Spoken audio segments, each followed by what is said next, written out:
ఢిల్లీ మద్యం స్కామ్ కేసులో బెయిల్పై మంగళవారం విడుదలైన ఎమ్మెల్సీ కవిత బుధవారం హైదరాబాద్లోని నివాసానికి చేరుకున్నారు. దీంతో నివాసంలో భావోద్వేగం వాతావరణం నెలకొంది. తన సోదరుడు, మాజీ మంత్రి కేటీఆర్కు కవిత రాఖీ కట్టారు. ఈ నెలలో జరిగిన రాఖీ పండగ సమయంలో ఆమె జైలులో ఉండడంతో రాఖీ కట్టలేకపోయారు. దీంతో ఇవాళ కట్టారు. ఇందుకు సంబంధించిన ఫోటోలను బీఆర్ఎస్ పార్టీ సోషల్ మీడియా వేదికగా పంచుకుంది.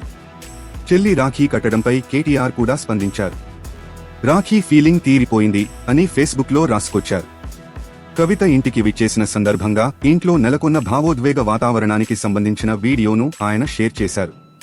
కాగా రాఖీ పండుగ రోజున కేటీఆర్ సోషల్ మీడియా భావోద్వేగ పోస్ట్ పెట్టిన విషయం తెలిసిందే. అప్పుడు కవిత జైలులో ఉండడంతో ఆమె గతంలో రాఖీ కట్టిన ఫోటోను షేర్ చేశారు. ఇవాళ నువ్వు రాఖీ కట్టలేకపోయినా నీకు అన్నగా ఎప్పటికీ అండగా ఉంటాను అంటూ ఆయన ఎమోషనల్ అయ్యారు.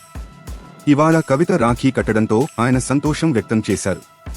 నివాసానికి చేరుకున్న ఎమ్మెల్సీ కవితకు పూల స్వాగతం లభించింది. కుటుంబ సభ్యులు, బంధువులు అందరూ ఆత్మీయ స్వాగతం పలికారు. ఈ సందర్భంగా కవితను ఆలింగనం చేసుకుని తల్లి శోభ కన్నీటి పర్యంతమయ్యారు. ఎమ్మెల్సీ కవిత కూడా విలపించారు. ఇతర కుటుంబ సభ్యులు వారిని ఓదార్చారు. అపవాదులన్నింటి నుంచి కడిగిన ముత్యంలా బయటకు వస్తానంటూ ఎమ్మెల్సీ కవిత ధీమా వ్యక్తం చేశారు. ఇంటికి చేరుకున్న సందర్భంగా ఆమె మాట్లాడారు.